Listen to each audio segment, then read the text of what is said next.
Journée. Madame, monsieur, bonjour, ravi de vous retrouver en cette matinée du 15 avril 2022. Il est 9 heures, nous serons ensemble jusqu'à 10h30 et Mina Ahmed est déjà sur place. Mina, bonjour. Bonjour. Comment ça va, Mina? Ça va? Ça fait déjà 15 jours, hein, de Ramadan. Oui. Ça se passe bien? Oui. Mis à part les veillées? Tranquillement. Tranquille. Très bien. Tranquillement, on fait la cuisine? Ah oui, évidemment. Et on gaspille beaucoup? Non. Non, Ah non, pas non, du non. tout. Non. On est horreur de économe ça. quand même. Oui. On est économe oui, quand même. oui, bien sûr, il le faut. Voilà, et bien justement aujourd'hui on va parler de gaspillage. On va beaucoup parler de gaspillage. Déjà, que dit la religion par rapport au gaspillage, mais aussi il y a des ONG, des associations qui luttent contre le gaspillage à travers... Il y a énormément de gaspillage ce mois-ci. Hein. Voilà, particulièrement ce mois-ci, effectivement, beaucoup de gaspillage. Plusieurs associations font beaucoup d'ailleurs de campagnes de sensibilisation, d'information par rapport justement au gaspillage et pour lutter contre le gaspillage. Alors, on a été gâtés quand même par la pluie ces temps-ci. Oui. Ça va continuer? Ça va continuer aujourd'hui. Ça va continuer aujourd'hui. Ça va continuer. Donc finalement, les températures cette semaine vont être plutôt stables. Pour le moment. Mais bon. On reste quand même le mois d'avril. Le mois d'avril n'enlève aucun fil. Exactement, donc on est au printemps aussi. On est au printemps, effectivement. Donc on risque à tout moment un changement de température brutal. C'est arrivé. Ça s'est arrivé cette semaine. Cette semaine, oui. Cette semaine, déjà hier. Comment? Déjà hier en après-midi. Oui. Hier en après-midi, il a fait beau, ça s'est éclairci un petit peu. Un petit peu chaud. Mais et puis retour au plus. on a eu jusqu'à 30 degrés cette semaine. On a eu jusqu'à 30 jour degrés, au lendemain, effectivement. hop, différence de 10 degrés. Des températures carrément estivales. Exactement. Et justement, ce changement brutal de température, nous en parlons ce matin en compagnie du docteur Ben Achnou et particulièrement son impact sur la santé. On sait très bien que plusieurs maladies d'ailleurs viennent de cette fluctuation de température. Dès qu'on a chaud, on enlève et puis hop. Bonjour les grippes, bonjour les bronchites et bonjour plein d'autres problèmes de santé. Et aussi, Knzan Chal sera parmi nous ce matin pour revenir un petit peu sur l'actualité associative. On sait très bien que durant le mois sacré, donc il y a beaucoup, donc déjà tout au long de l'année, on le voit tout au long de l'année, ce beau paysage donc de solidarité, mais au mois de Ramadan, ça s'accentue encore plus. Qu'en est-il de l'khobz, l'adjin, matlour, etc. Oui. Enfin aussi, tous les jours. Tous les jours. La farine blanche? Non, pas avec la farine. Ah bah voilà, c'est notre nutritionniste ce matin alors qui va être contente de lui dire qu'on ne va pas utiliser de la farine blanche parce qu'on va justement parler des céréales, de pain et surtout de la farine blanche. Aujourd'hui, on sait très bien que la farine blanche est très mauvaise pour la santé. Il y a justement d'autres ingrédients avec lesquels on peut très bien la remplacer. Ben, j'ai hâte de découvrir ça justement. Ben, déjà la farine complète. Oui. Et ça donne un très bon goût en plus. Oui. Hein. Ça donne un très pour bon tous goût. les gâteaux par exemple? Les gâteaux, j'ai pas utilisé, j'ai pas essayé. Bah c'est ça. J'ai pas essayé pour les gâteaux, j'ai essayé pour le pain, pour le ksara, pour le fleur, pour les salés. J'ai envie de savoir pour les gâteaux ce que ça pourrait donner. On va voir avec elle. Alors tout à l'heure, on va lui poser la question, d'autant plus que l'Aïd est pour bientôt. Voilà donc pour le menu de cette matinée. Mais avant de commencer, Mina nous donnera quelques nouvelles du ciel. Déjà, ça s'annonce plutôt bien puisqu'elle nous dit qu'on aura de la pluie tout au long de la journée. Exactement. Allez, on aura un peu plus de détails juste après le jingle.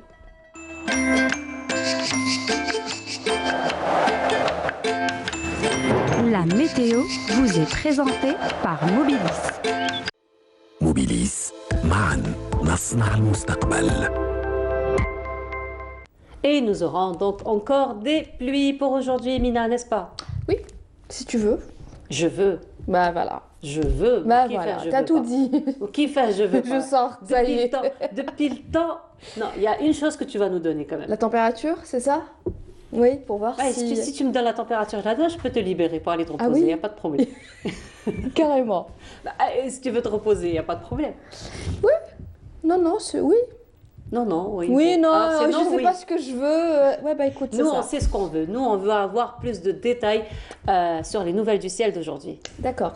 Allez, c'est à toi. Je me lance. Allez, c'est à toi. Allons-y. Je peux dire bonjour aux gens, non? Ça fait déjà 5 minutes qu'on parle et t'as pas encore dit bonjour. Franchement, je ne sais pas. Tu n'as pas dit aujourd'hui bonjour aux téléspectateurs, donc il faut le dire aujourd'hui. Il faut le dire maintenant. Bah oui, pardon, c'est le manque de caféine. c'est comme ça. Alors bonjour à tous, très bon réveil. Mais effectivement, hein, aujourd'hui, beaucoup de pluie sur l'ensemble des régions nord.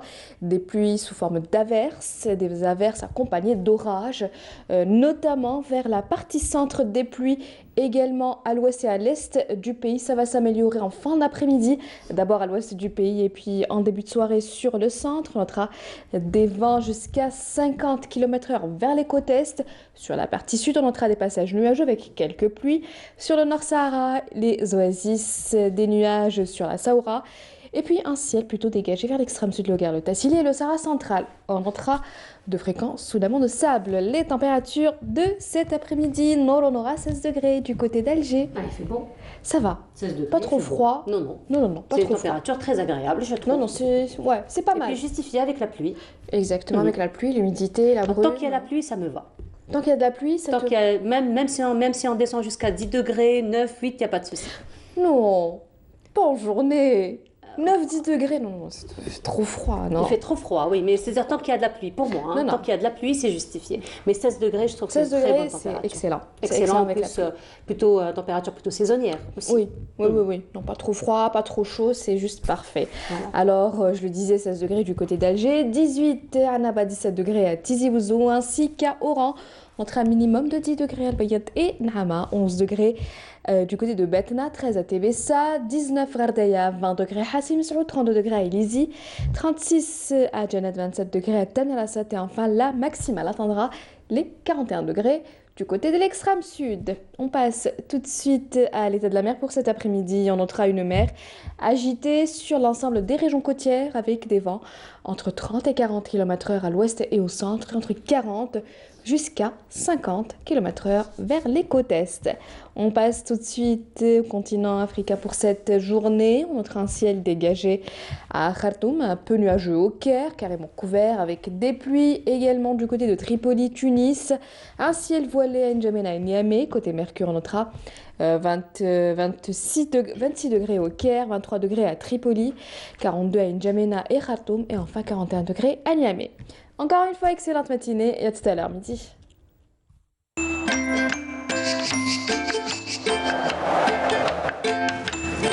La météo vous est présentée par Mobilis. موبيليس معا نصنع المستقبل. Et voilà, c'était donc les nouvelles du ciel en compagnie de Mina. Mina, merci beaucoup pour ces bonnes nouvelles. Surtout, Merci à toi. ce sont de bonnes nouvelles en plus. Excellente. Excellente, effectivement. Mais il faut quand même faire attention aux fluctuations de température parce que c'est Exactement. quand même la saison et nous allons en parler dans un petit moment en compagnie Exactement. du docteur Benachnou. Mina, merci beaucoup. Merci à Mina, on se toi. retrouve tout à l'heure après le journal télévisé du midi, Avec plaisir. après celui de 19h. Avec plaisir. Et demain, à partir de 9h, j'aurais souhaité t'inviter à 10h30 comme à l'accoutumée pour prendre un café, mais ce sera Mais non. promis après Ramadan. Après Ramadan. Après Ramadan. Ah oui. Merci beaucoup. J'oublie pas. Ah, surtout pas, C'est- t'inquiète, parce que moi aussi je vais pas oublier. Non, je risque pas d'oublier. Moi non plus. Voilà. Merci beaucoup Mina. Merci à toi. Allez, à tout à l'heure. À tout à Les l'heure. chansons, Avec ça te plaisir. dit d'aller juste du côté du sud, compagnie de Oui. Tina Riwan? Oui. Eh ben voilà, oui. eh ben, ça va être Tina Riwan qu'on vous propose à présent et on retrouvera Dr Benachnou dans un petit moment. À tout de suite.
plateau. Docteur Benachno est parmi nous. Bonjour docteur. Bonjour. صحة رمضان كنتم بالصحة والهنا. Inch'Allah. Voilà, 15 jours plus tard, vous n'étiez pas avec nous la semaine dernière. Oui. Vous nous avez beaucoup manqué en tout cas. Ah, c'est gentil.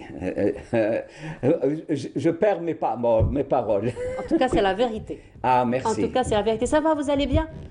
Sima'uhum fi wujuhihim, c'est-à-dire que quand des paroles sortent, c'est le visage qui s'exprime. Eh ben voilà. Bon, Alors, trêve d'amabilité. Ça va avec Ramadan?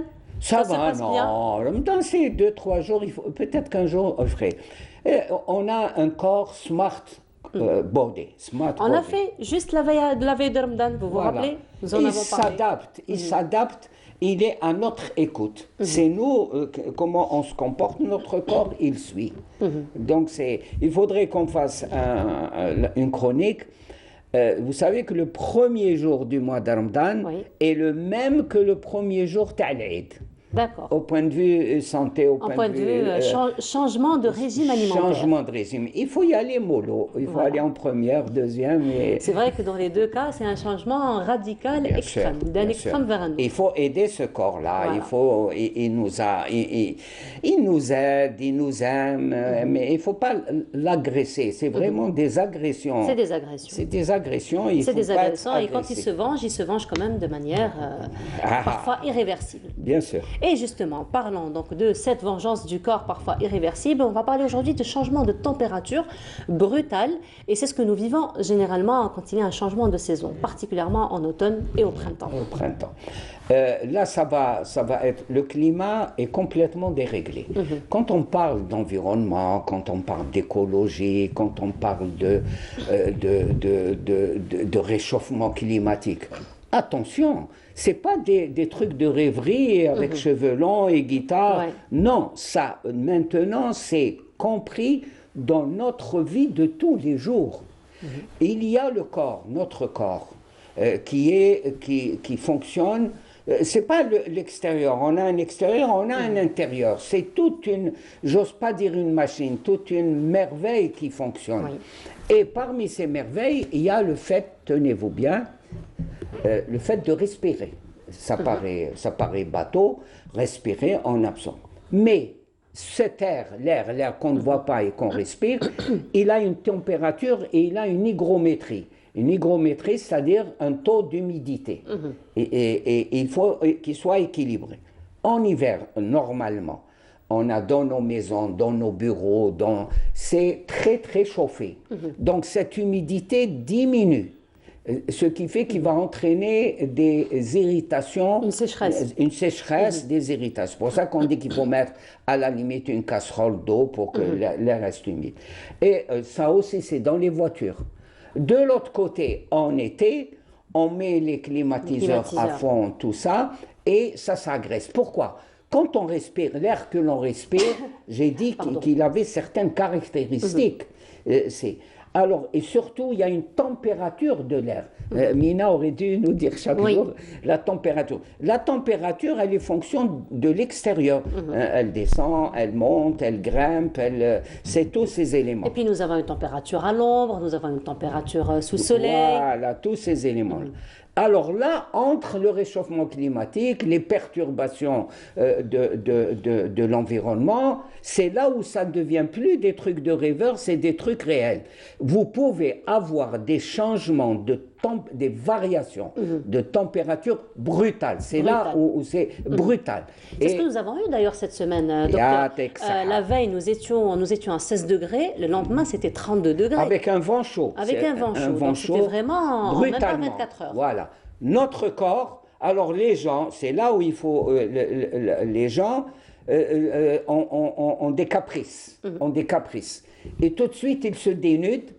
Ça y est, il y a le ciel bleu, il y a les oiseaux qui gazouillent, il y a le soleil. Alors ça y est, c'est l'été. On est comme des machines. On est comme des machines.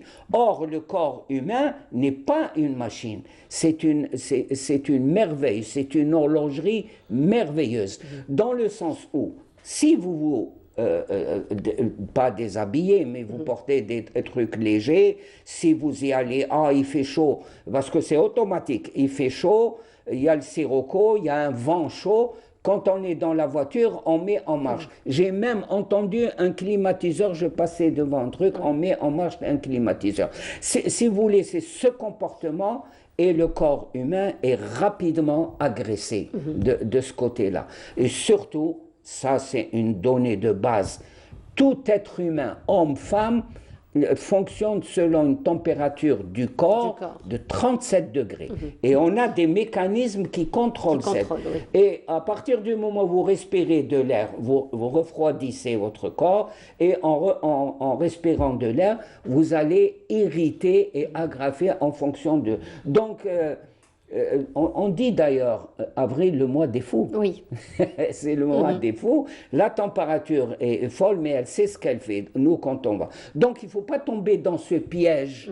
Ah, demain, il y a Mina qui a annoncé qu'il va faire beau, alors on va se mettre en tenue légère. Et entre parenthèses, c'est surtout les femmes qui aiment montrer leurs jolis chemisiers et tous ces aimants. C'est beau à voir. Les hommes aussi, hein, avec des chemises en demi-manche, et quand on leur dit... Oui, avec surtout ceux qui ont des musclés, tout ça. Donc, vous voyez que ce sont des comportements qui risquent de porter préjudice. Et c'est pour ça qu'on a eu maintenant des rhumes, des toux, des irritations, et une chose, il y a une partie au niveau de notre corps qui est en contact avec le monde extérieur, c'est ce qu'on appelle la sphère ORL, c'est-à-dire le nez, la bouche, les yeux, et c'est une zone extrêmement sensible.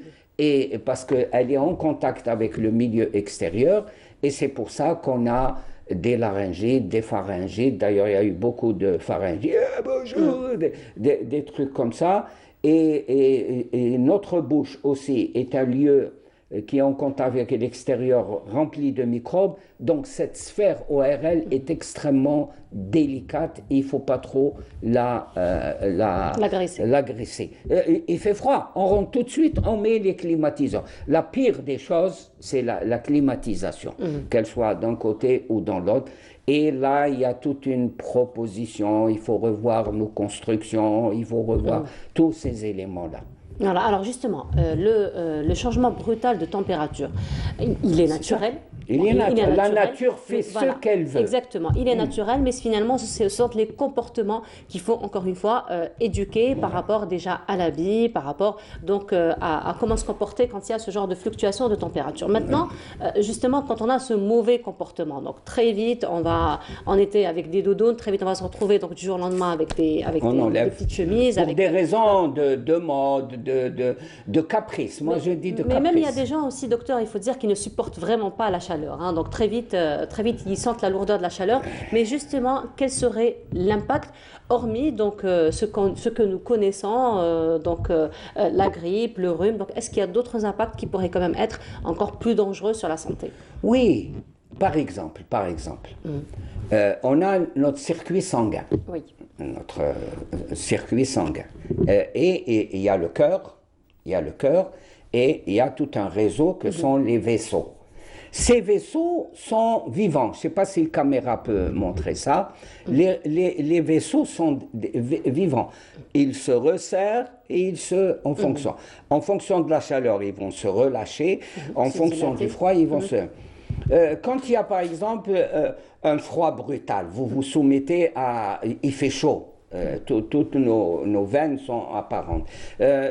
Quand il fait froid, je donne un exemple. Sur Ramadan, il fait chaud, on va prendre de l'eau glacée, de l'eau avec des glaçons. Vous savez qu'en buvant ça, c'est un caprice, moi je dis, c'est irréfléchi, en buvant ça, ça va automatiquement resserrer les vaisseaux. Il se pourrait qu'il y a du sang, il y a tout un sang. Ces vaisseaux se resserrant vont entraîner un afflux de sang vers le cœur. Un afflux, c'est-à-dire une inondation qui peut entraîner des problèmes de crise cardiaque. Donc vous voyez que ça peut être extrêmement dangereux, difficile, ce comportement. Il faut tenir compte de la température. De ma température, Par exemple, quand on marche en été, on marche tout ça, notre température, mais on a des mécanismes qui contrôlent notre température. Mais c'est comme si maintenant, vous êtes assise et brusquement, quelqu'un vient derrière vous déverser un bidon. Oui, un bidon. Et c'est la même chose qui se produit dans tout notre corps. C'est ces choses-là. Donc finalement, on ne donne pas le temps au corps de faire son travail de régulation de température. C'est pour ça que j'ai dit on a un smart body, c'est-à-dire un corps intelligent. Mais il faut lui donner son rythme. Il faut lui donner son rythme, il faut le respecter, il faut connaître d'abord notre corps, le respecter, ça c'est important. Et c'est comme ça qu'on doit. Et j'avertis, c'est pas moi, ces changements brutaux de température, de saison, il fait chaud, il fait froid, il va pleuvoir, il va y avoir de la neige. Moi, ça ne m'étonnerait pas qu'il y ait de la neige en plein été, vu les transformations du climat, et d'ailleurs c'est le gros problème. Ça serait intéressant de lire le rapport. Moi je ne trouve pas alarmant, c'est des scientifiques, le GIEC, le groupe intergouvernemental, il explique comment les choses vont se développer, et il faut en tenir compte. Ce n'est pas une question de panique, c'est des scientifiques qui donnent des données, ils disent comment il faut se comporter, comment construire, qu'est-ce qui nous menace, et tous ces éléments-là. Ça, et surtout, c'est de la prospection, encore une fois, une étude de la prospection, justement, pour ne pas arriver au point du non-retour. Un point de non-retour, et toujours, ça a une répercussion sur notre santé. Les épidémies, le SARS-2, le SARS-CoV-2 en 2002 qui a eu lieu. On a fait des études. Pourquoi? Il est né dans un pays d'Asie très, très, très fort économiquement, très, très performant. Mais le type d'immobilier, le type d'urbanisme, les grandes tours à dos, qui empêchent tout rayon de soleil, qui empêche tout le vent de circuler, et c'est ce qui a donné naissance au virus. Il ne faut pas favoriser les virus. Par exemple, le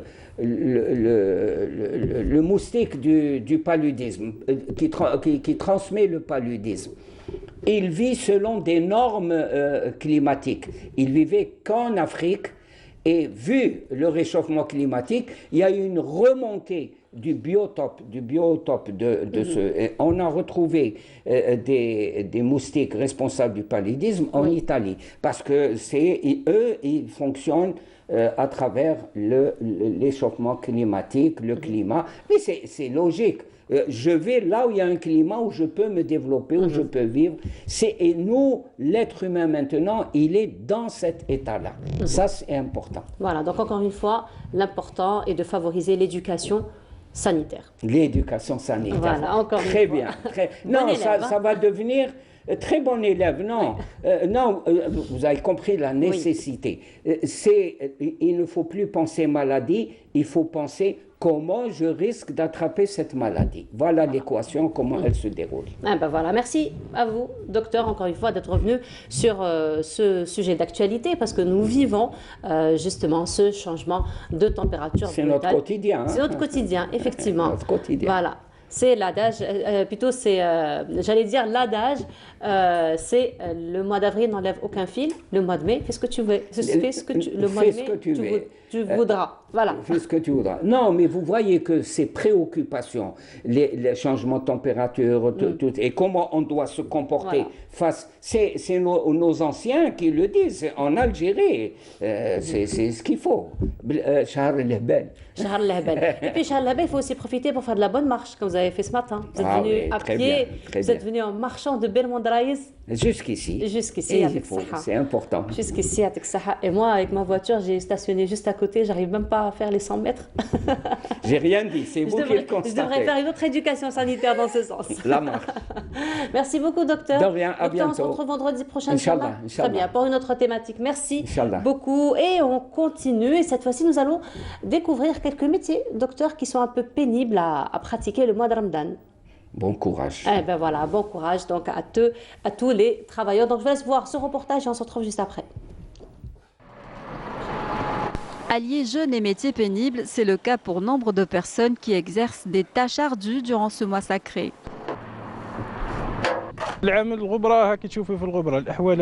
On travaille dans des conditions difficiles. On n'a même plus le temps pour se reposer, prendre une douche, faire des courses ou encore faire sa prière.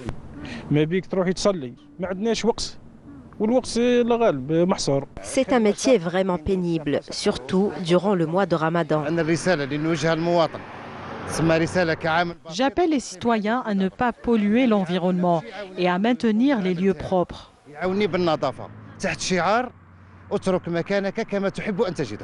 Secteur du bâtiment, des travaux publics, des transports et de l'agriculture, autant de domaines qui nécessitent beaucoup d'énergie durant ce mois de jeûne. Armés de courage et de patience, ces travailleurs s'attellent à accomplir leur travail malgré le jeûne.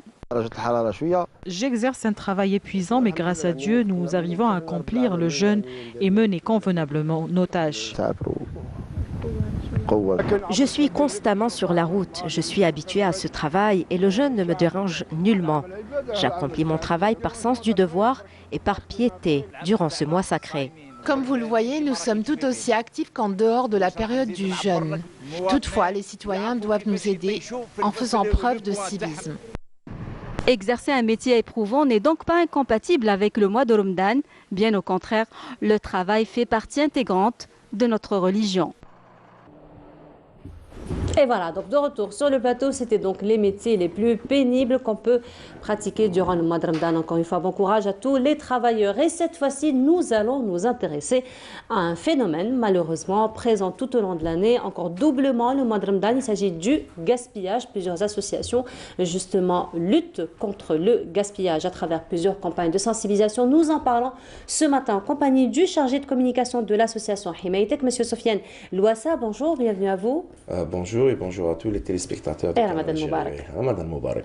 Alors justement, aujourd'hui, nous allons parler de gaspillage. C'est un phénomène, malheureusement, qui prend de plus en plus d'ampleur, particulièrement le mois de Ramadan, parce que le gaspillage est présent, malheureusement, tout au long de l'année aussi. Oui, bien sûr. Concernant les familles algériennes, la famille algérienne consacre des budgets un petit peu spéciaux par rapport d'autres mois, concernant la préparation du mois de Ramadan. Et c'est ici qu'on voit le gaspillage se multiplier, surtout le gaspillage des baguettes de pain. En Algérie, on produit presque 50 millions de baguettes par jour. 10 millions partent au gaspillage. Et ça, 10 millions. 10 millions de baguettes. Un cinquième. Environ 10 millions de baguettes partent au gaspillage. Ce qui fait un chiffre de 470 millions de dollars qui touche le trésor public. Ah, c'est un impact économique énorme. Oui, c'est une perte économique énorme si on parle de la baguette de pain.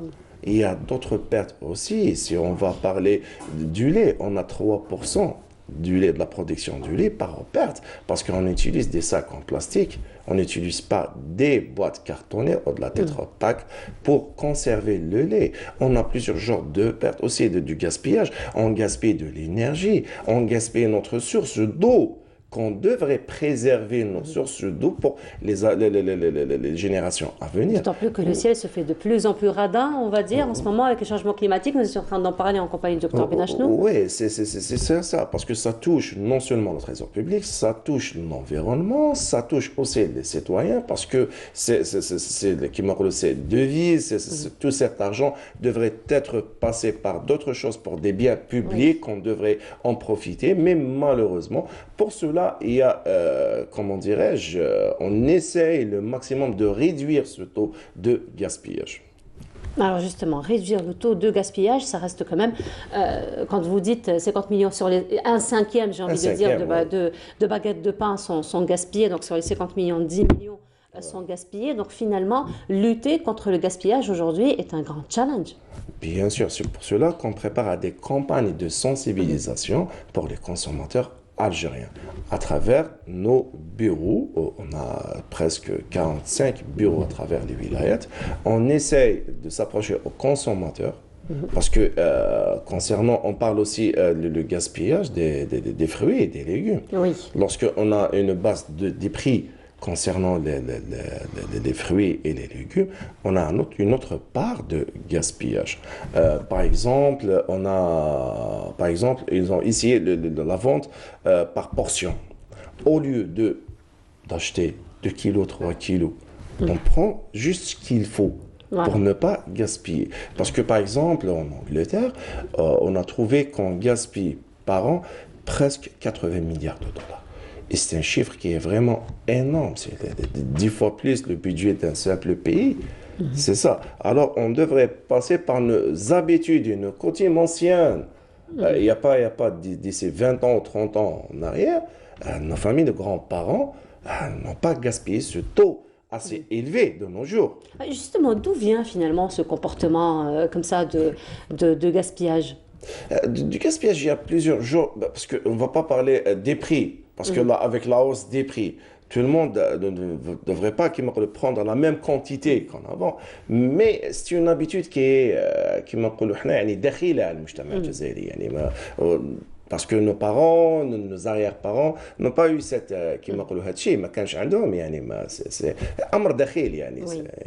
vraiment, c'est... Voilà, finalement, c'est un nouveau phénomène que nous sommes en train de voir ces dernières années. Qu'on devrait lutter, parce que ça touche au trésor public, ça touche à nos revenus, parce qu'on importe presque plus de 2 milliards de dollars de blé dur. Et c'est la farine blanche, de blé tendre, pardon. Et c'est la farine blanche. C'est une matière subventionnée. On parle des matières gaspillées, c'est des matières subventionnées par l'État algérien. Alors, lorsqu'on parle d'électricité, l'électricité, elle est subventionnée. L'eau, elle est subventionnée. On devrait préserver toutes ces réserves pour les générations à venir. Et c'est une grande tâche qui concerne tous les mouvements associatifs. Par exemple, à notre niveau, l'Organisation nationale de défense des droits des consommateurs Himayetik, on essaye de s'approcher aux consommateurs à travers des campagnes de sensibilisation, à travers les médias aussi, parce que vous jouez un rôle très important, à travers aussi notre page, parmi les réseaux sociaux, on a une page, au moins essayer de donner quelques informations pour aider le consommateur à gérer non seulement son budget, et à diminuer le gaspillage en quelque sorte. Voilà, c'est surtout gérer le budget, parce que c'est vrai qu'on a tendance à beaucoup dépenser, et après, on se rend compte, on va se dire, la vie est chère, mais finalement, c'est vrai que les prix, ça c'est une réalité, on ne peut pas nier la réalité, qu'il y a eu quand même une hausse des prix, mais d'un autre côté, il y a aussi cette mauvaise gestion du budget. Donc finalement, c'est tout le monde qui est responsable un petit peu de la situation. Mais bien sûr, mais tout le monde est touché, parce que si on va voir à l'état international, il y a une hausse énorme des prix concernant les matières. يعني نشوفوا يعني فيه ارتفاع سعر كبير للمواد الأساسية اللي راهي في الخارج. يعني نشوفوا le problème, la crise يعني de la guerre de la Russie et de l'Ukraine. يعني ça touche l'économie mondiale. L'Algérie n'est pas exclue de cette crise.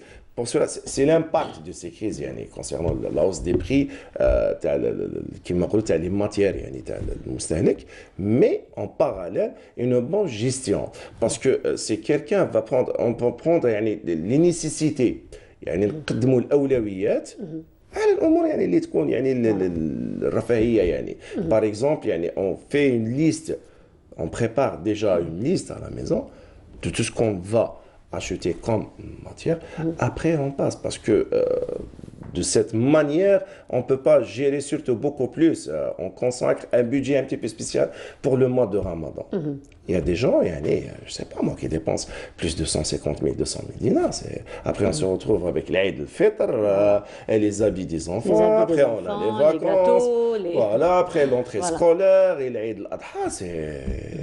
Il faut كما نقولوا avoir une culture ثقافة استهلاكية اللي تكون الإنسان يقدر يتمشى بها. Voilà, donc là vous parlez quand même d'un point très important, c'est cette culture de consommation, mais d'un autre côté, il faut dire que donc ce que je disais tout à l'heure, c'est un peu la responsabilité de tous, parce qu'il y a aussi la responsabilité du commerçant, parce qu'il faut dire que c'est une réalité, encore une fois, malheureusement. Voilà, nous avons une image quand même qui est un petit peu choquante, on va dire. Et donc, il y a aussi la responsabilité du commerçant qui, lorsqu'il y a ce genre d'occasion, donc l'Aïd, Ramadan ou d'autres occasions, il y a quand même la spéculation, de l'autre côté. Oui, la spéculation, mais le consommateur aussi aide les spéculateurs. Parce que Par son lorsqu'on voit, comportement. bien sûr, son comportement négatif, lorsqu'on voit ces rumeurs qui détachent sur les réseaux sociaux, et toujours le consommateur, toujours a peur de ne pas avoir ses besoins, parce que c'est toujours كيما نقولوا على des besoins pour ce كيما نقولوا حنا باش يرضي نفسه باش يروح كيما نقولوا يروح يشري. Mais toujours, il court derrière ces rumeurs, mais on a vu la cause, l'impact, la spéculation, النقص تاع المواد نتاع التموين, mais tout ça, شوفي, on peut éviter ça, on peut éliminer ça avec une bonne gestion. Parce que même notre religion, même في الدين تاعنا المبذرين إخوان الشياطين. أنا lorsque je vois هذا كيما نقولوا هذا le truc jeter هكا كيما نقولوا شوف زلابية باش راهي مخدومة. Notre image aussi. Mais bien sûr, c'est des plats entiers. Le problème, c'est des matières subventionnées. Voilà.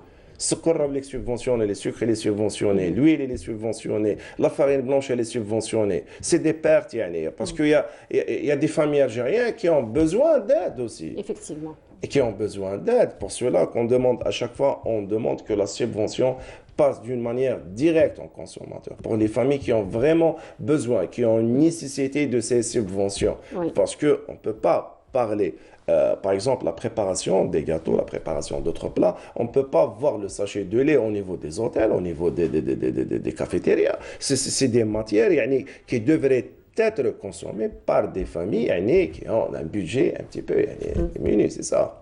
Mais on essaie toujours parce que nous, notre rôle en tant qu'organisation de défendre les droits de consommateurs, le droit de sensibilisation. Et d'éducation à la consommation, surtout. Justement, lors de ces campagnes de sensibilisation que vous faites, les campagnes d'éducation à la consommation, justement, que vous faites, qu'est-ce que vous faites réellement? Donc, ce sont des campagnes, ce sont donc des séances d'éducation à la consommation qui se passent avec le consommateur. Ça se passe comment avec eux? On passe directement au terrain. Par exemple, si on parle du gaspillage du pain, toujours on donne des exemples parce qu'on a des experts à notre niveau de l'organisation, on a des nutritionnistes, on a des experts concernant l'environnement, on a des médecins. On essaie de simplifier le module pour qu'on le passe d'une manière directe aux consommateurs. Par exemple, le gaspillage du pain. On parle des trucs bénéfiques, de la farine brune, du blé dur. On parle aussi du gaspillage du pain, qui passe par les ventes. Nous sommes en train de voir une autre image quand bien même sûr, désolante. c'est énorme. Je vous ai dit tout à l'heure, c'est 470 millions de dollars de pertes chaque année à cause de la farine blanche. On parle toujours d'une autre tranche, au lieu de tout cet argent qu'on perd, d'autres pays, on voit des pays développés qui ont une balance économique qui dépasse notre balance économique, mais malgré tout ça, il essaie toujours de minimiser les pertes. Les pertes dans tous les domaines. Je vous ai dit, j'ai parlé de quelques domaines. On a parlé d'électricité, de l'eau, on a parlé de la farine blanche, sucre, de l'huile. Mais il y a d'autres domaines qu'on devrait préserver parce que l'impact va toucher l'environnement, va toucher le consommateur en lui-même, mais il n'y a pas mieux que le terrain. Le terrain, le terrain, mais malheureusement, il y a des gens avec la diminution du pouvoir d'achat qui est une nest Oui. Ou il y a des gens, aussi l'université joue son rôle aussi, parce qu'on a besoin des académiciens aussi. D'accord. Au niveau, parce qu'il y a une perte énorme au niveau des préfectures, au niveau des restos, au niveau des... C'est énorme. C'est un grand projet, qu'on devrait l'appliquer, Inch'Allah, mais... on est limité, on n'a pas autre choix à faire, on n'a pas ما نقدرش نروح ندخلوا بطريقه مباشره, mais on essaie Inch'Allah au moins de garder, au moins de faire passer le message d'une manière simple et d'une manière directe aux consommateurs, parce que tout ça concerne tout le monde. On a par exemple l'exemple en Allemagne, si on demande un plat et on demande un plat supplémentaire. Si on ne va pas finir le plat supplémentaire, on devrait payer une taxe. D'accord. Tout le monde va se poser la finalement, question. On va réfléchir à deux fois pour demander le plat supplémentaire. Oui, bien sûr, tout le monde va poser une question et il a payé le plat. Subhanallah. Mais non, il dit que ce plat-là, pour le On a préparé avec des légumes. Et ces légumes, on avait une irrigation, on a dépensé de l'électricité et on va ajouter tout ça. Et c'est quelque chose, ça vous appartient. Oui, c'est vos trucs, mais les trucs qui rentrent dans la fabrication ou rentrent dans... ça concerne tout le monde. C'est comme si on voit quelqu'un avec la pénurie d'eau, on n'a pas de pluie, on voit quelqu'un qui arrose son jardin, après on lui demande, il vous dit, je paye la facture du patron. Voilà. Mais monsieur, vous payez la facture, mais l'eau, ça nous appartient à tous, c'est ça. On essaie de passer c'est un bien commun qu'il faut préserver. Voilà, c'est ça, on essaie. Voilà, en tout cas, on vous souhaite beaucoup de courage dans ce que vous entreprenez sur terrain. Donc, on sait très bien que c'est toute une éducation, encore une fois, du consommateur. Et on compte beaucoup plus sur vous, sur les médias, parce que pour passer le message directement. Merci beaucoup à vous. Je rappelle, monsieur Sofiane Louassa, vous êtes chargé de communication de l'association Himaytek et nous avons parlé justement aujourd'hui du gaspillage et surtout l'impact du gaspillage sur l'économie. Encore une fois, merci encore une fois d'avoir été parmi nous ce matin. Et cette fois-ci, nous allons aller du côté de Ouergla, là où s'est tenu à l'occasion du mois sacré, là où s'est tenu donc un concours de récitation du Coran. Je vous laisse voir ce reportage. On se retrouve juste après. Merci beaucoup. قال يا قوم اعبدوا الله ما لكم من إله غيره قد جاء. Il s'agit d'un concours de psalmodie ouvert aux jeunes candidats désireux de dévoiler leurs capacités et leurs dons en matière de récitation des versets coraniques. Un concours qui s'inscrit dans le cadre des activités culturelles et religieuses organisées à l'occasion du mois de Ramadan. C'est une très bonne expérience pour nous. Cela nous permet de mieux maîtriser les règles de psalmodie et de récitation. Ce genre de concours est une référence pour moi. J'espère assister à plus de concours de ce genre à l'avenir. Les 40 concurrents ont des mois durant travaillé à parfaire la lecture du Coran, une lecture qui obéit à plusieurs règles. Ce concours est destiné aux candidats âgés entre 9 ans et 16 ans, filles et garçons. Le programme tracé durant ce mois de Ramadan comprend également des soirées de chants religieux interprétés par des troupes locales et d'autres activités.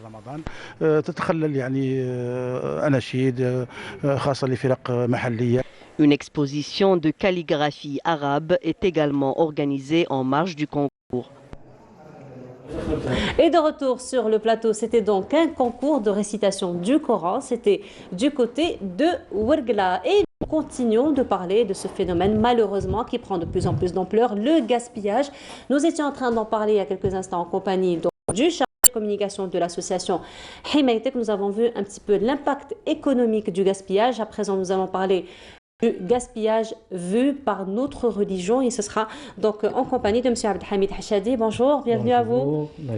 Marhaba bik, ça va, vous allez bien? Alhamdulillah. Alhamdulillah. Alors aujourd'hui, M. Hachadi, justement, il y a quelques instants, nous étions en train de parler de gaspillage. Malheureusement, c'est un phénomène qu'on retrouve tout au long de l'année et encore avec une plus grande ampleur le mois de Ramadan. Oui, bien sûr, tout à fait. Bismillah ar-Rahman ar-Rahim, alhamdulillah, salatu salam ala rasulillah. Il faut savoir que ce comportement vient d'une conviction qui est un peu fausse. Cette conviction est basée sur le fait que les gens croient qu'ils sont possesseurs de leurs biens d'une manière absolue, alors que c'est tout à fait le contraire. Nous ne sommes pas possesseurs de notre argent. Nous ne sommes pas possesseurs absolus. Nous sommes lieutenants. Nous sommes des vice-gérants. المال مال الله عز وجل ونحن مستخلفون فيه. المولى تبارك وتعالى يقول وآتوهم من مال الله الذي أتاكم. Donc ربي عز وجل نسب المال لنفسه. المال تاع ربي عز وجل. احنا نمثل خلافة الله عز وجل في الأرض. Nous sommes lieutenants sur terre. Donc le fait de croire qu'on possède d'une manière absolue cet argent et cette richesse, donc on a tous les droits de faire ce qu'on veut. On dépense, on gaspille, alors que normalement, si on a cette idée, cette croyance, ce concept, si on l'a en tête, on se contrôle. C'est pas mon argent. J'ai une procuration, je ne possède pas réellement cet argent, donc je dois me contrôler, je dois marcher en vigueur des recommandations, des directives d'Allah Azza wa Jal. والله تبارك وتعالى يقول للنبي عليه الصلاة والسلام. C'est une directive destinée au prophète sallallahu alayhi wa sallam. ولا تبذر تبذيرا. Et c'est à travers le Nabi sallallahu alayhi wa sallam que ce message devient un message destiné à toute la nation musulmane. ولا تبذر تبذيرا إن المبذرين كانوا إخوان الشياطين وكان الشيطان لربه كفورا. Donc se mettre à l'image de Satan et de ses serviteurs, c'est vraiment très, très, très grave. Donc, il faut avoir cette idée qui doit être présente à tout moment pour ne pas se laisser aller, se laisser emporter à faire des dépenses qui ne sont pas nécessaires, qui ne sont pas rationnelles. Voilà, rationnelles. Justement, M. Hachedi, c'est ce qu'il nous disait il y a quelques instants. Donc, M. Sofiane Louassa, le chargé de communication de l'association Himaytek. Donc, c'est un constat qui a été fait sur terrain que c'est un phénomène nouveau dans notre société. Donc, c'est un phénomène qui a pris comme ça de l'ampleur il y a quelques années. Il est vrai que nos grands-mères, que nos grands-parents, d'une manière générale, avaient cette culture de recyclage. Donc on jetait pas forcément de la nourriture. Il y avait quand même cette culture de recyclage. Aujourd'hui, on perd de plus en plus cette culture malheureusement. Donc c'est un nouveau comportement finalement.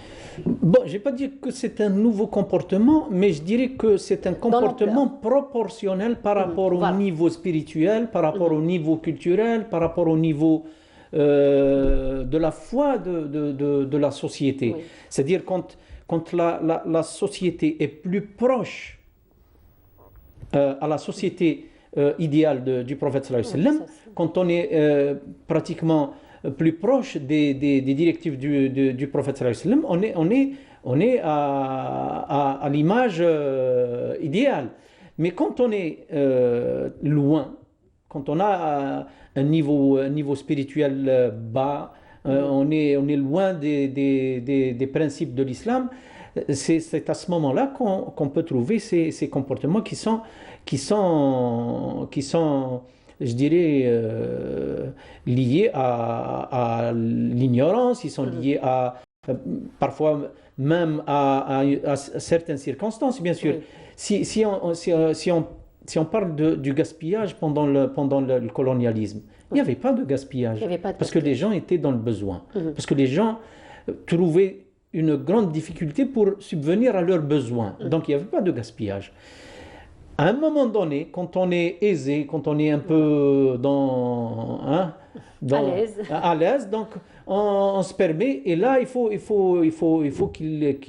que les gens aient une prise de conscience et ce contrôle. Et justement, le mois de Ramadan, c'est l'occasion où les gens essaient d'arriver à se maîtriser, à se contrôler pendant le jeûne. Alors justement, la dernière fois, nous en avons les deux fois dernières, nous avons parlé un petit peu de cette maîtrise de soi plutôt, pardon. Donc cette maîtrise de soi, et justement, c'est ce qui nous manque le plus, parce que le gaspillage, bon, il y a plusieurs, on va dire, facteurs qui font que le citoyen gaspille, mais il y a le facteur le plus connu, Rani Saïm, j'ai envie de toucher à tout, de goûter à tout, donc on achète. Justement. On se met donc à table. C'est une habitude. المثال العربي اللي يقول الطبع من التطبع. À force de forger, on devient forgeron. Donc, si on se laisse aller, si on se laisse emporter par cette envie de manger à tout moment, par cette envie d'acheter tout ce qu'on a envie d'acheter. D'ailleurs, Sayyidina Omar ibn al-Khattab, il s'est retrouvé une fois avec un compagnon qui dans le marché, dans le souk, et il a vu qu'il se permettait, qu'il s'achetait tout ce qu'il voulait. فقال له pourquoi cette frénésie, pourquoi vous faites ça? قال له اشتهيت, j'avais envie. قال له أو كلما اشتهيت اشتريت, c'est-à-dire c'est devenu comme un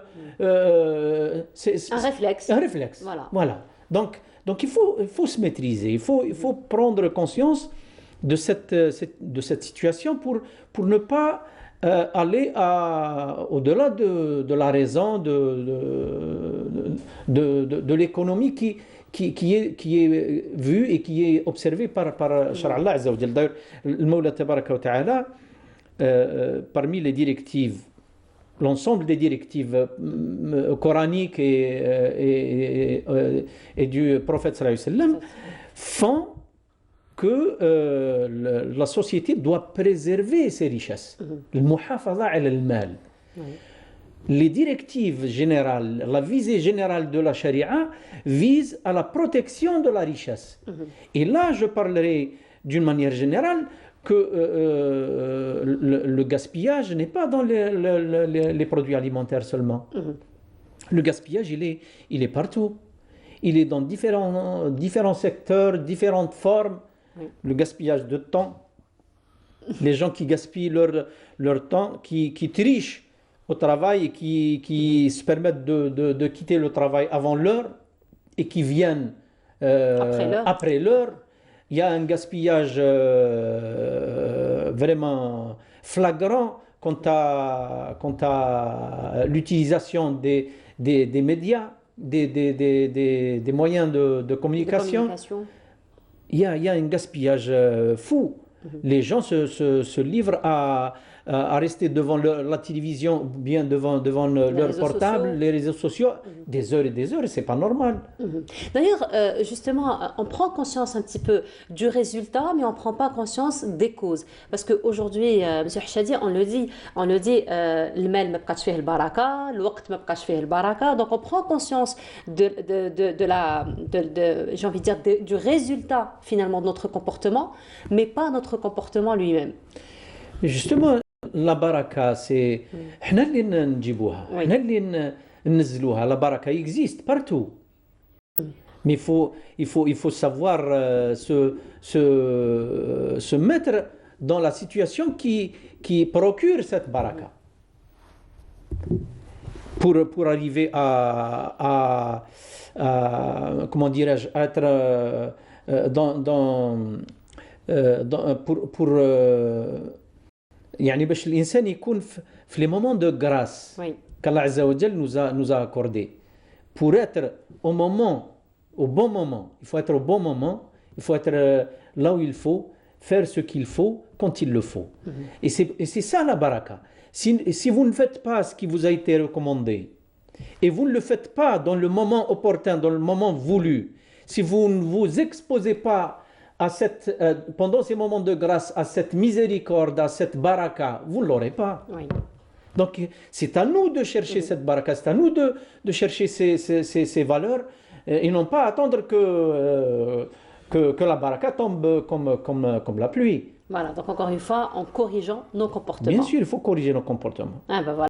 Merci à vous, en tout cas, M. Hachadi, encore une fois, d'avoir sensibilisé par rapport à cette question du gaspillage, malheureusement un phénomène qui prend de plus en plus d'ampleur. Encore merci à vous, M. Abdelhamid Hachadi. Et nous allons parler, encore une fois, de gaspillage, encore une fois, d'éducation du consommateur, encore une fois, d'éducation de consommation. Nous allons parler un petit peu des céréales, du pain, de la farine blanche, de son impact sur la santé. Mais avant cela, Sophia Chouban s'est intéressée dans le fameux livre de recettes algériennes aux recettes faites à base de pain. Ça va être donc quelques conseils pour recycler le pain justement afin de ne pas le gaspiller, et on se retrouve juste après.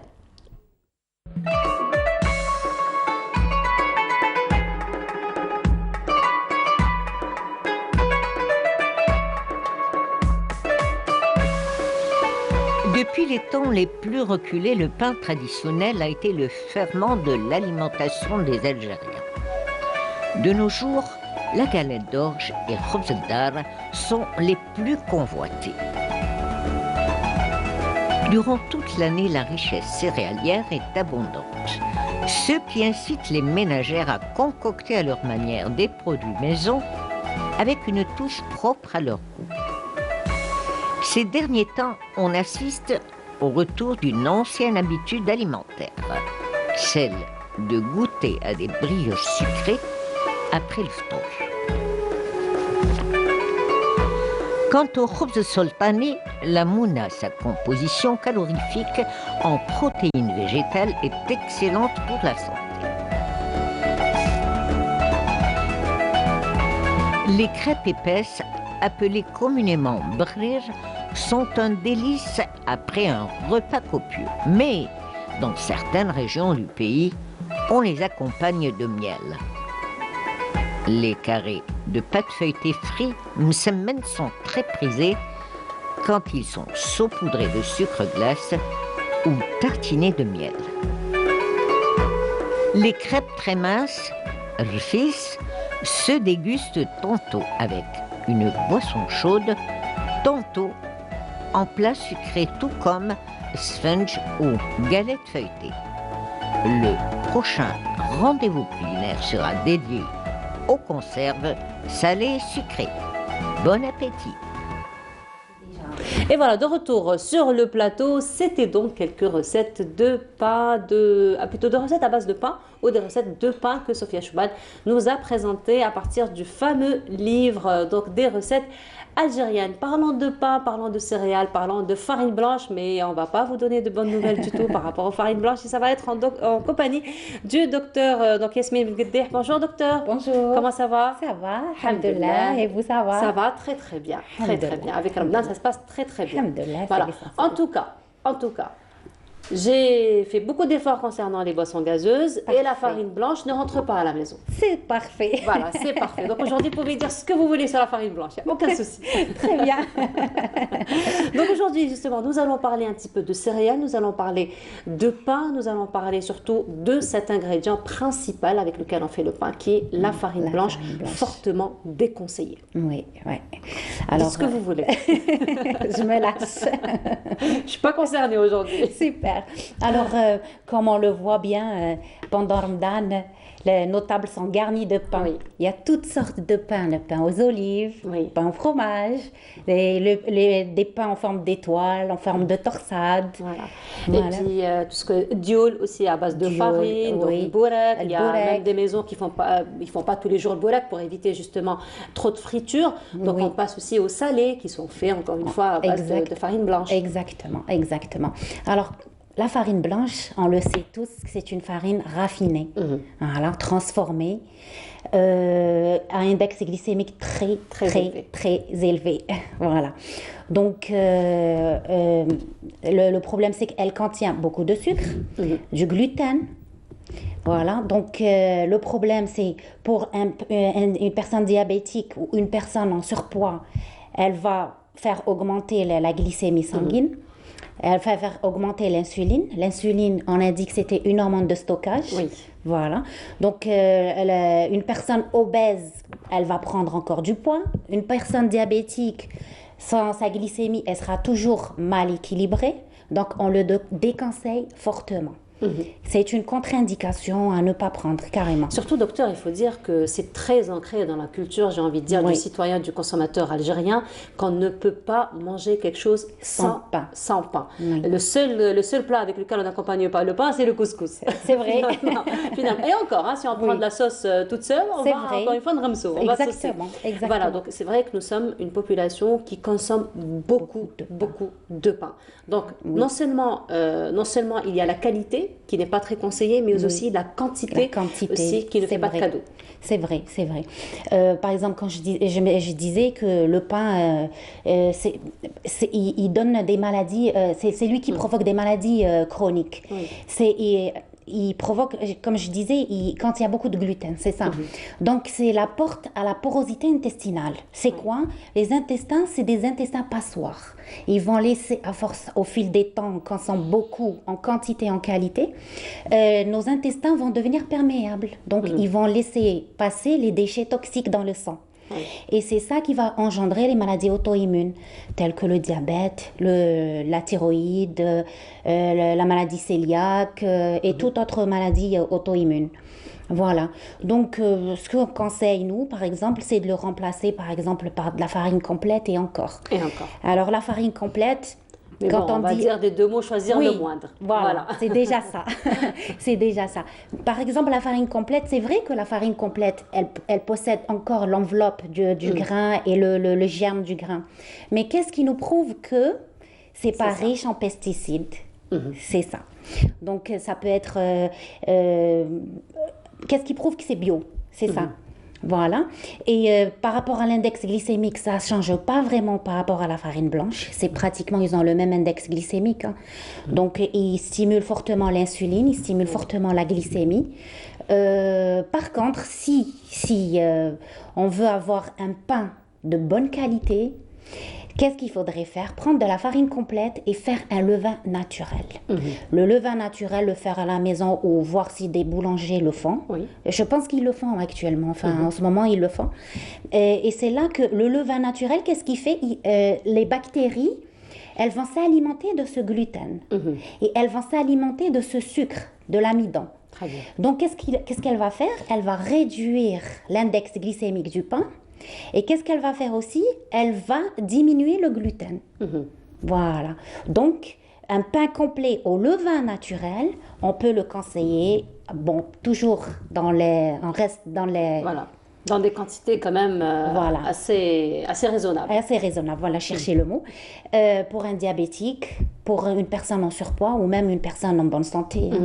Voilà, parce que ça reste quand même la meilleure façon de préserver sa santé, c'est la prévention. Exactement. C'est prévenir justement toutes les maladies. Alors justement, docteur Yasmine, là on a un petit peu parlé de la farine complète, mais qu'en est-il par exemple des autres farines? On sait très bien, par exemple, si on revient encore une fois aux astuces de grand-mère, à ce que les grands-parents faisaient avant. Donc nous avons par exemple le pain complet, le pain de seigle, le pain d'orge.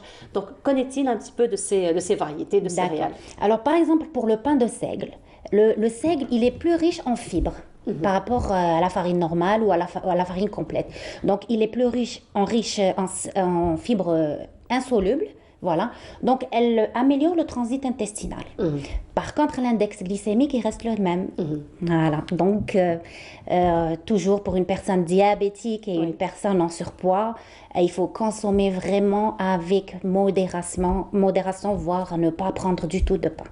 Donc finalement, si on vous suit, on ne va pas du tout prendre de pain. Du tout. Mais alors, ni seigle, ni pain noir, ni pain complet, ni... Mais pas, moi, ce que je... Allez avec modération. Avec modération. Par exemple, moi, je propose à mes patients une tranche de 30, voire 40 grammes par repas.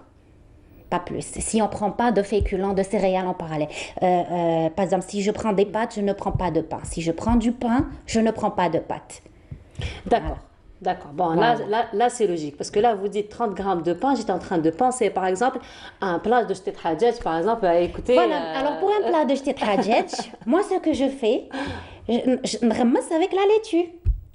Je remplace mon pain avec de la laitue. Et mon fils m'a vu faire... Il regardait, il m'a dit « Maman, est-ce que je peux goûter ?» Je lui ai dit oui. Il a goûté, il a trouvé ça très bon. Il a pris cette habitude. Maintenant, il ramasse ses plats avec de la laitue. Et il trouve ça bon. On peut remplacer, par exemple, avec de la laitue, on peut se faire un sandwich. Voilà. Mais sinon, il y a d'autres astuces. Si vous le dites. Sinon, il y a d'autres astuces. Bon, le pain complet, j'ai dit si il était fait avec du levain naturel. Voilà. Il n'y a pas de contre-indication. On peut consommer mais à des quantités raisonnables. Voilà, comme on le dit de toute façon, aussi. Tout ce qui est matière consommation, c'est toujours avec modération. Exactement. Le seigle aussi, l'orge, sha'ir. Sha'ir, par exemple, il est riche en vitamine B, le B1, B6, B9. Il est riche en tryptophane. Le tryptophane, c'est quoi? C'est le précurseur de l'hormone de la joie. D'accord. Voilà, quand on mange, on est heureux. Voilà. Et puis, c'est le précurseur de l'hormone du sommeil aussi. Donc, on prépare une nuit pour avoir un bon sommeil. D'accord. Voilà. Donc, ce que je conseille aussi, encore, c'est à faire du pain avec de la farine de seigle, la farine d'orge, la farine complète, mais avec un levain naturel. Le faire à la maison, par exemple, c'est faisable. Hein. On peut le garder plusieurs fois au frigo et on peut l'utiliser plusieurs jours. Hein. Voilà, très bien. Mais sinon, docteur Yasmine, qu'en est-il de la semoule? La semoule, très présente aussi. Oui, mais c'est pratiquement la même chose, hein, ça reste du blé. Voilà, donc quand c'est de la semoule blanche, c'est comme de la farine blanche, et quand c'est de la semoule complète, ça rejoint la farine complète. C'est pareil. C'est pareil, ils ont un même index glycémique, on se base surtout sur l'index glycémique. Parce que quand on prend un aliment index glycémique élevé, par exemple la farine blanche, toutes les farines, elles ont un index glycémique à 70 et plus. Donc quand on prend un aliment à un index glycémique élevé, automatiquement on a une sécrétion d'insuline élevée. Et automatiquement, on est à la porte d'un diabète ou d'une maladie auto-immune ou d'un surpoids, parce que l'insuline, on a dit toujours, c'était une hormone de stockage. Voilà, donc finalement, pour les personnes diabétiques, c'est vraiment à éviter. À éviter. Carrément. On peut le remplacer, par exemple, par de la farine de pois chiche. D'accord. Autrefois, on disait garanteta. Garanteta est très bonne pour la santé. C'est riche en protéines. C'est de la farine de pois chiche, à condition de la prendre sans pain. Voilà. On peut la remplacer aussi par la farine de lentilles. D'accord. Voilà. Par exemple, on peut la remplacer aussi par la farine d'amande, la farine de coco. Il y a beaucoup d'astuces. Mais on peut consommer les farines normales, seigle, pain complet, chair et tout ça, à condition que ça soit fait avec du levain naturel. Voilà, donc ça c'est pour le pain. Donc on voit que quand même nous avons un grand choix, j'ai envie de dire. C'est la farine blanche, encore une fois, cette farine raffinée. Mais aujourd'hui, docteur Yasmine, il faut dire que l'Aïd est aux portes, n'est-ce pas? Oui. Et il faut dire aussi que les gâteaux, pratiquement tous les gâteaux traditionnels sont faits à base de farine blanche. Et farine blanche. Oui. On ne fait pas de gâteau? Non, je ne vais pas dire qu'on ne fait pas de gâteau. On fait d'accord des gâteaux, mais à consommer vraiment avec modération. Voilà. Juste le ghilfal, un gâteau par jour. Et puis il y a d'autres gâteaux où on n'utilise pas forcément de la farine. Hein, exactement. Donc, si on parle par exemple de l'harissa ou des fruits par exemple, qui sont faits à base de pâte d'amande. Donc voilà, ça on peut se permettre, il n'y a pas de problème. Oui. Ça, on peut le sucre à côté. On peut le remplacer par le sucre de date. Le sucre de date. Le sucre de date, le sucre de coco, la stevia. On peut remplacer. Et puis là, on peut manger tranquille, à l'aise. Hein. Comme vous avez dit la dernière fois, sans remords. Voilà. Sans remords. Surtout. Voilà. Donc on retient aujourd'hui, docteur Yasmine, la farine blanche. C'est vraiment à bannir de nos tables. Carrément. Carrément à bannir de notre table. Oui. Voilà, et justement, vous nous avez donné plusieurs astuces et justement plusieurs substituts qui pourraient donc remplacer la farine blanche. En tout cas, merci beaucoup, docteur, d'avoir été parmi nous ce matin. Si on vous suit, on ne va plus jamais rien manger. Vous allez être en bonne santé. On va être en bonne santé et surtout, on va éviter beaucoup de gaspillage. Oui, voilà. Gaspillage, et beaucoup de maladies. Beaucoup de maladies, beaucoup de gaspillage, en très bonne santé. Mais le goût après, on s'y habitue. Vous savez qu'est-ce qui altère le goût? C'est le sucre. Le sucre, nos papilles, elles s'habituent au sucre. Je suis d'accord avec vous, parce qu'en prenant mon café sans sucre, je l'apprécie énormément. Voilà. S'il y a un peu de sucre, je trouve qu'il est complètement imbuvable. C'est ça. Là, je vous rejoins là-dessus. Voilà. Ça va, je commence à être une bonne élève. Très bien. Merci beaucoup. En tout cas, docteur Yasmine Bendekedeh, d'avoir été encore parmi nous ce matin et de nous avoir encore une fois donné ces astuces. Merci encore à vous. Et cette fois-ci, nous allons aller du côté de Boumerdes en compagnie de Sophia Chouban, elle qui est revenue sur Zawiyat Abdelrahman. Sidi Abdelrahman Taalibi, on se retrouve juste après. Zawiyat Sidi Abdelrahman Taalibi des Isser est un repère de l'enseignement coranique et de la jurisprudence qui constitue un modèle d'apprentissage pour les jeunes destinés à la carrière d'imam. L'école, la mosquée et leurs dépendances ont subi une importante extension, dont les travaux sont toujours en cours. Les sites vont accueillir de nombreux apprenants qui viennent de toutes les régions du pays et même de l'étranger. Effectivement, Zawiyat Sidi Abdelrahman Taalibi des Isser accueille bon nombre d'étudiants du pays, d'Afrique et d'autres villes. Justement, parmi les étudiants conviés au concours annuel de récitants, beaucoup ont été primés grâce à l'enseignement de notre Zawiya. À ce propos, un renouvellement pédagogique et des dons de bienfaiteurs contribuent à l'amélioration des outils fournis aux étudiants. Quant au pouvoir public, eux, ont accordé une aide précieuse à cet établissement religieux. Leur objectif, faire évoluer la qualité de l'enseignement inspiré de Sidi Abdelrahman al-Ta'alibi, un homme savant qui a propagé un savoir éclairé et authentique de la religion.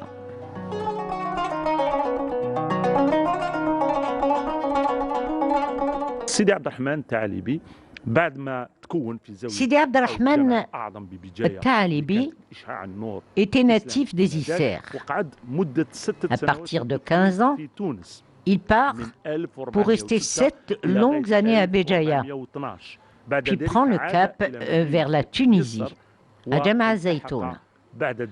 Il y reste pendant 6 ans et rencontre de nombreux savants, puis continue sa quête de connaissances, le menant au Caire. En 1415, il part au Hejaz, puis à la Mecque. Ensuite, il se dirige vers Constantinople en Turquie. Pendant près de 20 ans, le savant a sillonné le monde et a bercé dans l'apprentissage d'un savoir immense. Durant le mois sacré de Ramadan, l'école organise des activités articulées autour de la récitation du Saint-Coran aux apprenants.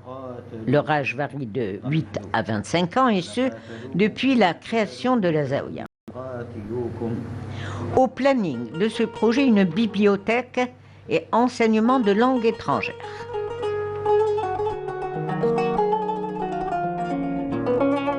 Cette institution religieuse doit son inspiration grâce aux travaux réalisés par Sidi Abdelrahman al-Ta'alibi, un érudit du XVe siècle, car la richesse de son enseignement universel ne porte pas uniquement sur la théologie, mais dans de vastes domaines comme l'astronomie, la botanique, la linguistique et le soufisme.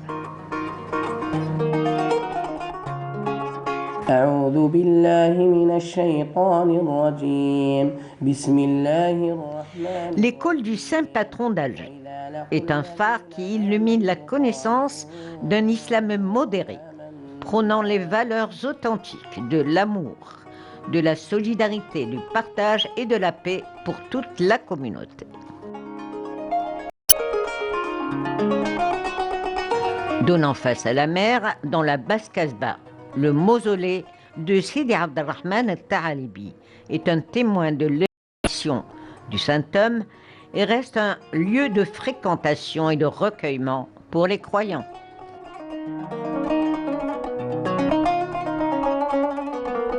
Et c'était donc Zawiya Sidi Abdelrahman al-Ta'alibi, c'est Sophia Chouban qui nous l'a fait découvrir au niveau de Boumerdas. Et cette fois-ci, nous allons nous intéresser à la journée du savoir qu'on va célébrer demain, Inch'Allah, le 16 avril, en compagnie de Kenza Nchar. Kenza, bonjour.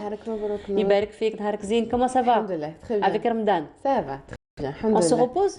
Ça va, on commence à prendre le rythme, donc on commence à s'habituer déjà. L'île Tunis, mine de rien, l'île Tunis, effectivement. C'est aujourd'hui, donc alhamdoulilah, alhamdoulilah. On se repose? Alhamdoulilah, oui, ça va. Elle a dit alhamdoulilah, elle ne sait même pas ce que ça veut dire se reposer.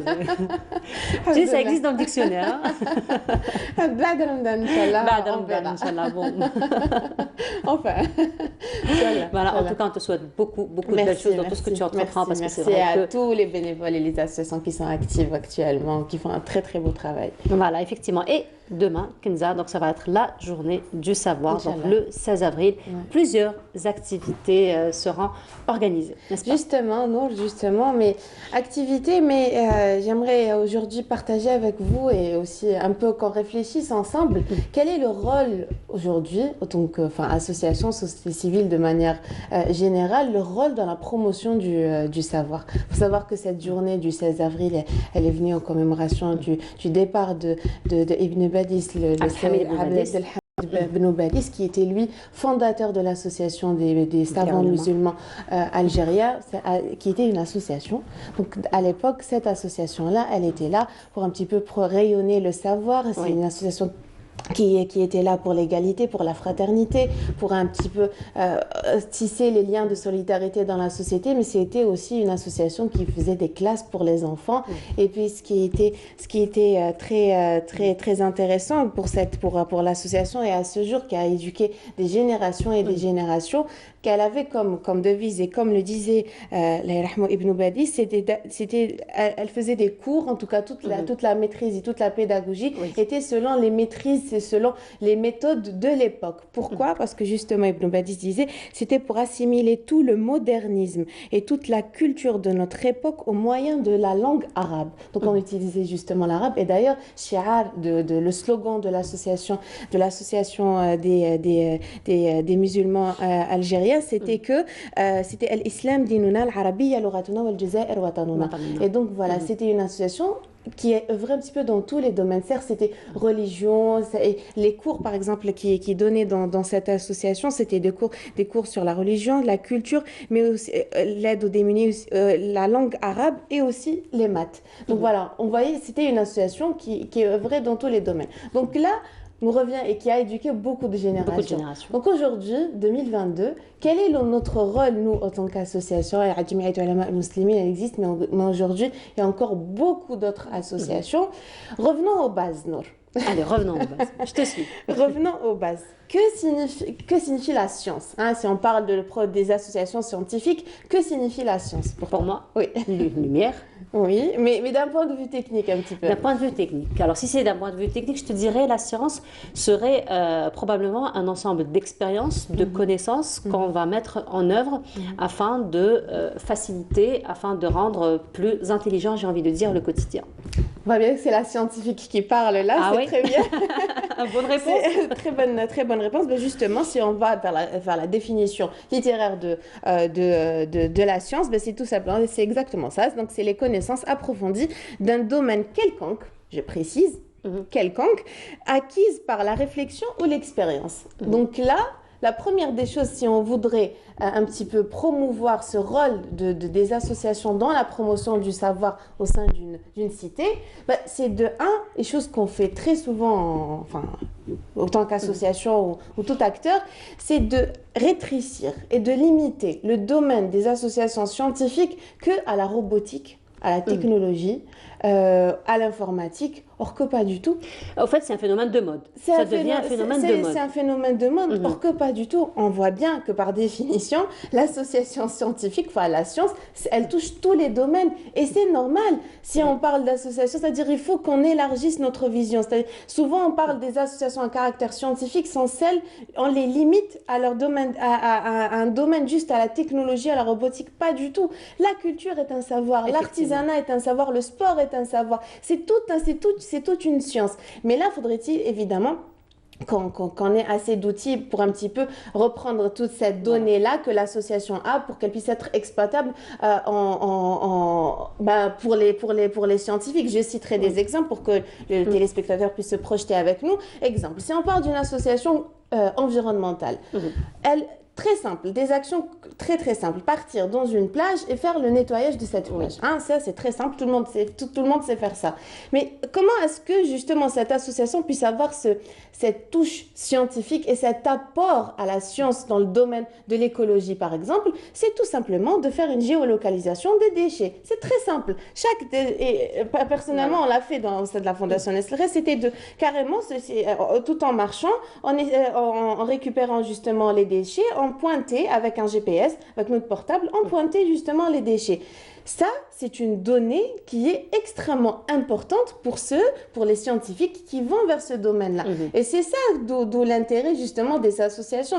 Parlons par exemple dans le domaine social, si on a par exemple une expérience sociétale, une expérience dans le domaine de la société, qu'elle soit psychologique ou autre, l'association, elle est là devant le produit, c'est-à-dire devant le citoyen. Elle est là devant, par exemple, c'est comme l'expérience de laquelle nous avons parlé la semaine dernière, si tu te rappelles, Kenza, par exemple, marcher dans la rue, c'est une expérience sociale, sociétale, marcher dans la rue et dire à une personne, tu es belle. Exactement. Et on va voir un petit peu sa réaction. Exactement. Voilà. Donc là aussi, ce sont des données qu'on peut donner aux sociologues qui peuvent être carrément étudiées. Tout à fait. Bon, bien évidemment, l'association, évidemment, on a toujours parlé que l'association ne peut pas du tout travailler seul. Et ce n'est pas de l'utopie, très chers téléspectateurs qui nous regardez, c'est pas quelque chose qui sort de l'ordinaire ou pas du tout, parce que justement, seul, on ne peut pas marcher. C'est toujours très important que la société civile, actuellement, il faudrait qu'elle collabore, que ce soit avec les institutions publiques ou encore privées, et encore, je citerai, qui m'emmène à la deuxième façon de promouvoir justement le rôle des associations dans le savoir, c'est de se rapprocher de l'université. Et d'ailleurs, actuellement, il y a un terme qui revient dans le monde entier, c'est ce qu'on appelle la science participative. Je reviens à l'environnement, vous savez bien que l'environnement, c'est... un attachement particulier. Un attachement particulier, tout à fait. Par exemple, et d'ailleurs, même on le voit même en Algérie, par exemple, vous avez des doctorants, quand ils ont des projets de recherche, ils sont obligés de sortir très souvent en mer, et donc là, ils collaborent avec des clubs de plongée, ou encore avec des associations, justement, qui ont le matériel qu'il faut. Donc là, ils travaillent ensemble. Parce que souvent, par exemple, quand on a une expérience scientifique, on a besoin de revenir à chaque fois, de faire des mesures, de nettoyer. Bref, il y a des petites activités, des activités récurrentes comme ça, et un bénévole peut le faire. Il n'a pas besoin d'avoir des acquis scientifiques, un master 2 en je ne sais quelle science, mais le fait juste d'être formé, de lui dire, voilà, tel jour, tu vas à tel endroit, tu prends les mesures, là, il peut très bien le faire. Donc là, on appelle ça justement la science participative, qu'on peut le faire, rien ne nous empêche de le faire. Et là justement, donc particulièrement, Kenza, excuse-moi, avec l'émergence des clubs scientifiques au niveau des universités, qui font quand même un travail colossal dans ce sens. Exactement. Et donc là c'est très important que l'association, certes, il faut qu'il y ait cette formation de l'association. On a besoin, on le dit très souvent, que les associations ont besoin de formation dans le cadre de la gestion d'un projet associatif, de se spécialiser dans un domaine précis pour qu'elle puisse bien être, pour qu'elle puisse le maîtriser. Mais la meilleure manière, j'aimerais dire, d'apporter, de développer surtout les activités de l'association, c'est de se rapprocher de l'université. Et l'université, pas qu'en technologie, je le rappelle encore et encore, parce qu'on le fait souvent. Robotique. Non, il n'y a pas que ça. La science, je le rappelle par exemple là-dedans, c'est tous les domaines qui touchent l'humain de manière générale. Et puis en dernier lieu, ce qui est très très important pour l'association, pour qu'elle puisse promouvoir son rôle justement pour la promotion du savoir, c'est justement d'aller vers plus que son travail soit encore plus participatif. On a parlé de l'université, certes c'est important, mais il y a cette manière, il y a quelque chose qui est important, c'est de collaborer aussi avec d'autres associations de d'autres domaines. Création de réseaux. C'est la création de réseaux. On le voit actuellement, il y a des réseaux qui sont spécialisés par exemple dans la protection de l'environnement, il y a des réseaux qui sont spécialisés par exemple dans l'emploi.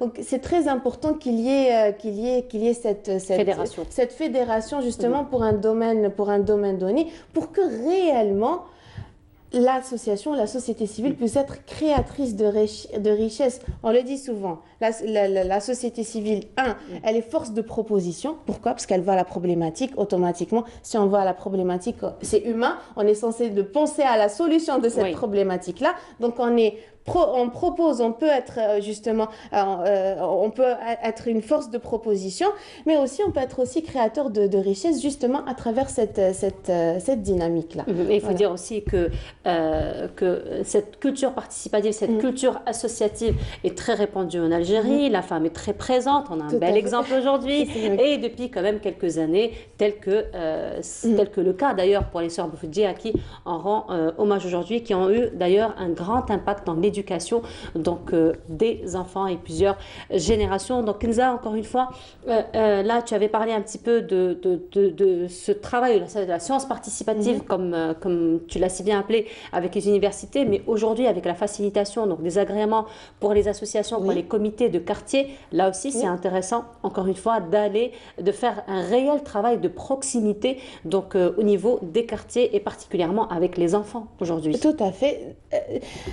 Jamiyat Ulama al-Muslimin, elle a commencé justement, ces classes étaient orientées pour les enfants. Pour les enfants. Donc c'est très important de suivre, juste suivre. Voilà, juste suivre. Ce que nos aînés nous ont appris, ce que nos aînés ont fait. Parce que voilà. Ils ont compris qu'un enfant est une éponge. Tout ce qu'on lui donne, il absorbe. Tout à fait. Juste être pédagogue. Tout à fait. Et les cours, c'était des cours en maths, des cours en religion, en arabe, en culture. Donc voilà, c'est un petit peu diversifier pardon, tout cela. Et merci de citer l'exemple voilà, des associations de quartier, parce que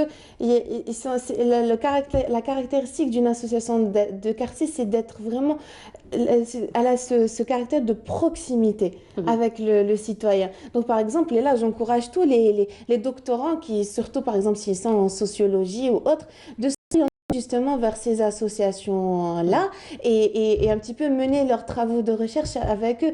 Je vous cite un exemple. La dernière fois, j'étais avec une association qui m'avait dit, voilà, je veux faire une activité pour les jeunes qui consomment de la drogue et voilà, je veux aller leur parler et tout ça.